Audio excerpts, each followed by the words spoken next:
Jai Ho! Subscribe the channel and press the bell icon. Would never miss updates from Charamangal.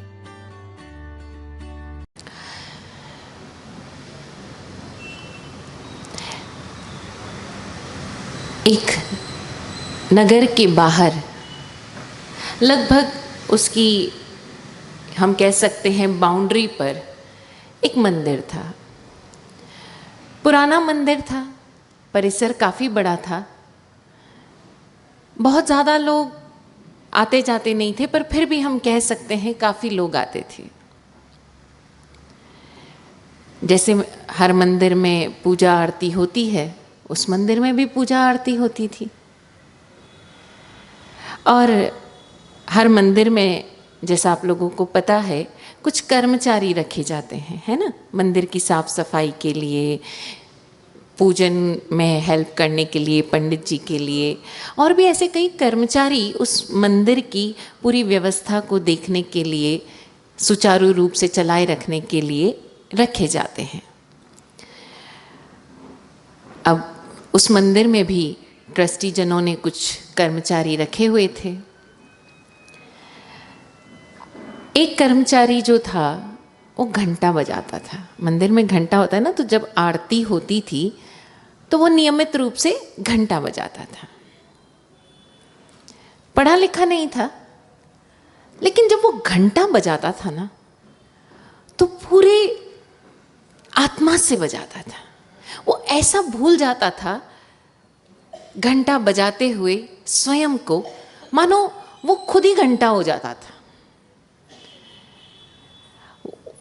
ख्याल ही नहीं रहता कि मैं घंटा बजाना छोड़ के पहले एक बार प्रभु के सामने वो आरती की जो थाली होती है वो तो घुमा लूं, एक बार प्रभु के चरणों में उनको छू कर वंदन तो कर लूं। ऐसा कोई भाव ही नहीं उठता था।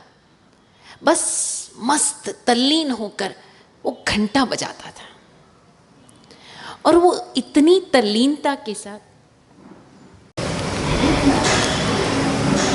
वो व्यक्ति जो घंटा बजाता था, वो इतनी तल्लीनता से घंटा बजाता था कि धीरे धीरे वहाँ के जो लोग आते थे उस आरती में, उनके लिए वो आरती के समय घंटा एक आवश्यक अंग बन गया। किसी दिन किसी कारण से वो और किसी काम में बिजी होता और घंटा नहीं बजा पाता, तो उनको लगता कुछ अधूरा सा है। और घंटा बजाना उसका काम नहीं था, उसका काम उस मंदिर की देख रेख, साफ सफाई थी। घंटा वो अपने मन से बजाता था, प्रभु की सेवा में बजाता था। उन लोगों ने आग्रह किया कि भाई तू जो भी काम कर रहा हो, आरती के समय, दोनों समय जो सुबह और शाम की आरती होती है, तो सारे काम छोड़कर घंटा बजाने आ जाया कर, क्योंकि तेरे बिना, उस घंटे के बिना हमारी आरती कुछ अधूरी सी महसूस होती है। वो भी यही चाहता था और ये सिलसिला चलता रहा। कई लोगों का ध्यान लग जाता, भक्ति में आनंद आ जाता, लोग झूमने लगते, और धीरे धीरे वो घंटा और आरती आपस में इस तरह से घुल मिल गए, इस तरह से गुंथ गए कि धीरे धीरे लोगों की संख्या बढ़ने लगी। एक वो बात फैल जाती है ना कि यहाँ पर आरती के समय जाओ, बड़ा अच्छा फील होता है।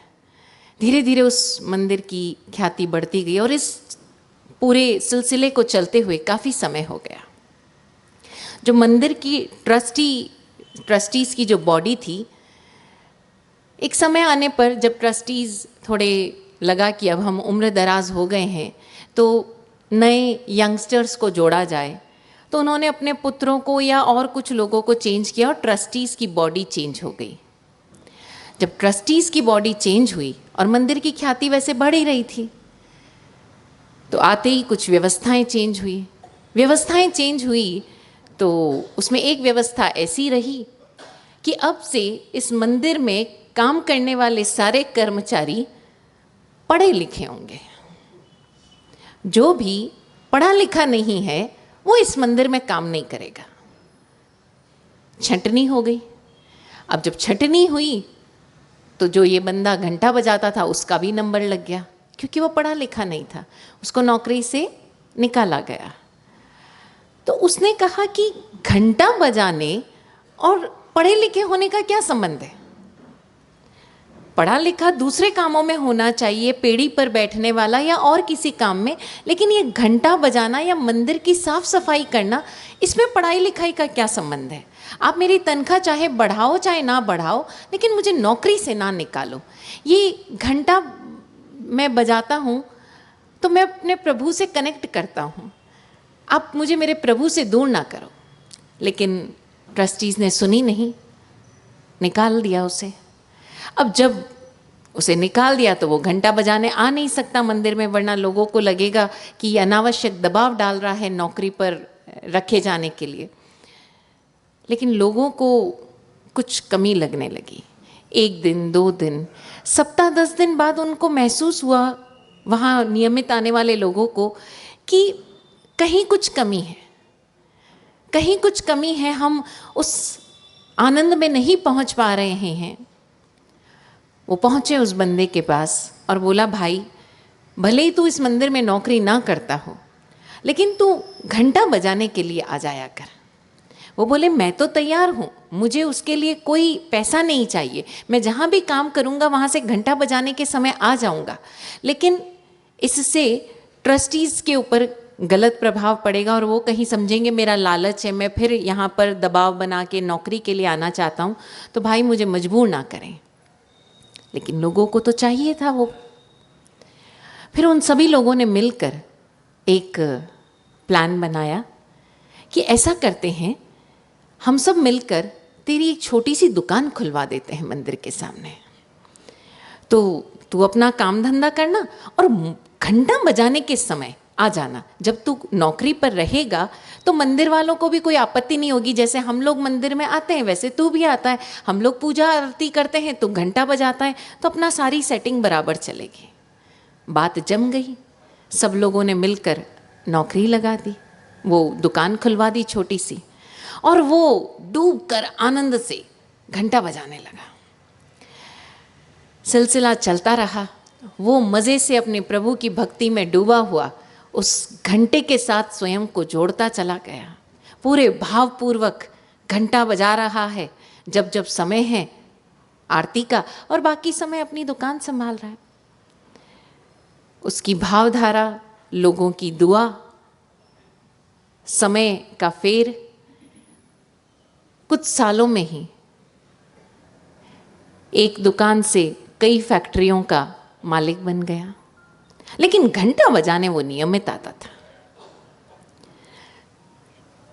समय आया मंदिर के जीर्णोद्वार का, तो सबने कहा कि अब पैसा चाहिए, तो ये आदमी जो रोज़ यहाँ घंटा बजाने आता है, ये बड़ी फैक्ट्री का मालिक है, इसके पास जाना चाहिए। तो ट्रस्टीज़ जो थे वो गए, जो नए ट्रस्टीज़ थे वो गए और बोला कि वो मंदिर का जीर्णोद्वार है और उसमें अभी तक उतना कलेक्शन नहीं हुआ है जितना हमें चाहिए। कि अच्छा कितना कलेक्शन होना है?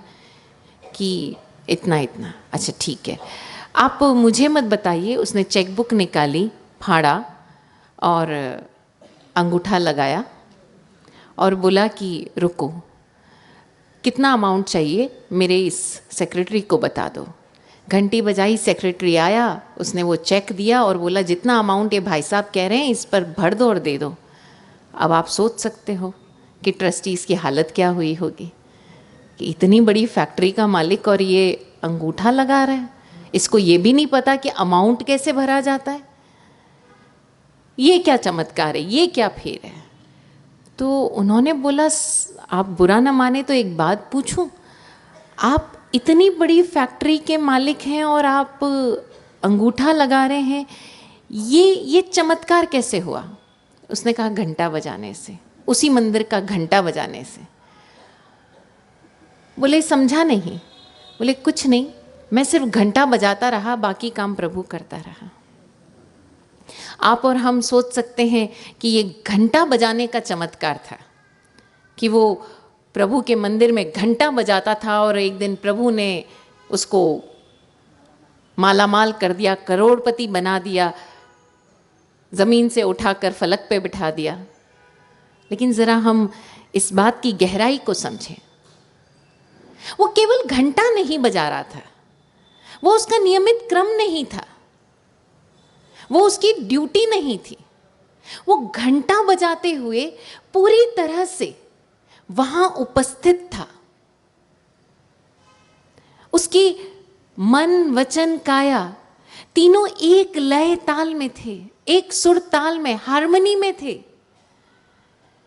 तब उसका मन कहीं अलग, या ये घंटा बजाने से ये हो जाएगा, एक दिन घंटा नहीं बजाऊंगा तो प्रभु नाराज हो जाएंगे, मैं घंटा बजा रहा हूं इसलिए देखो लोगों में मेरी इतनी पूछ हो रही है, लोग मुझे बुलाने आ रहे, कहीं कोई भाव ही नहीं।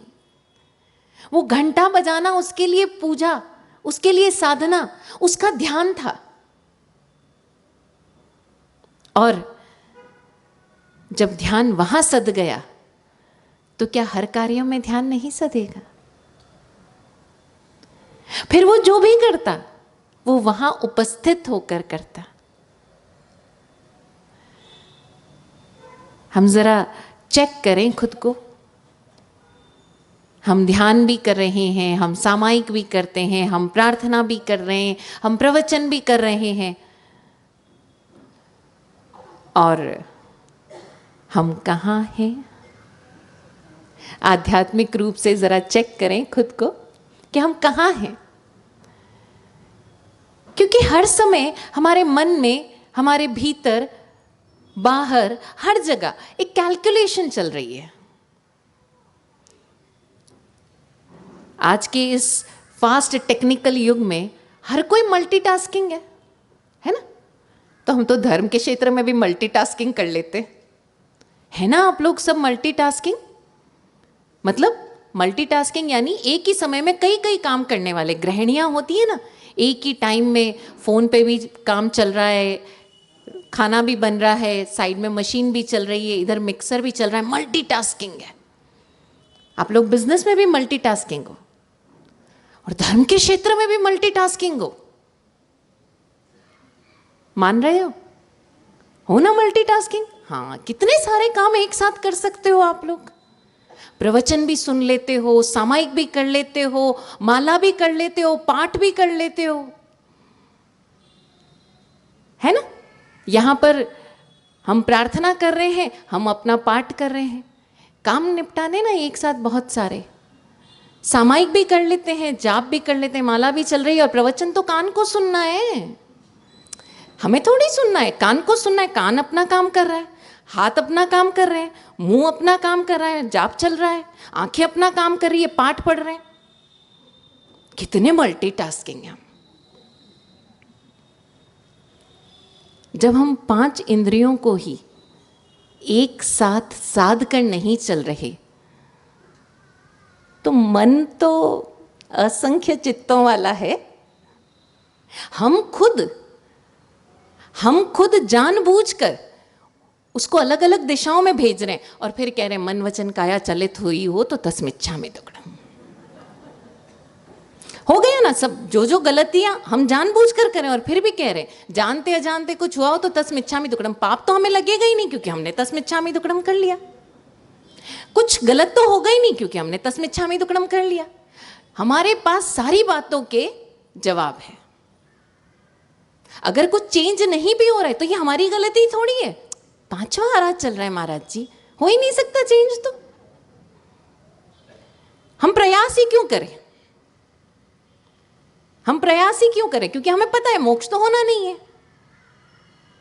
हम जरा चेक करें, हम चाह क्या रहे हैं, हम लक्ष्य क्या बना रहे हैं, कर क्या रहे हैं, बोल क्या रहे हैं। सारी चीजें अलग अलग दिशाओं में जा रही है। हम सुनते हुए भी नहीं सुनेंगे, लेकिन हम बच्चों को सिखाएंगे। पढ़ते हुए इधर उधर ध्यान नहीं देना, सिखाते हो ना। पढ़ते हुए इधर उधर ध्यान नहीं देना, खाना खाते हुए कुछ और काम नहीं करना। लेकिन वो जब साथ आते हैं वो देखते हैं कि यहाँ प्रवचन सुनना जरूरी नहीं है। हम बोलते कम से कम बैठेगा तो सही, इसलिए हम साथ लेकर आए। लेकिन हम उसे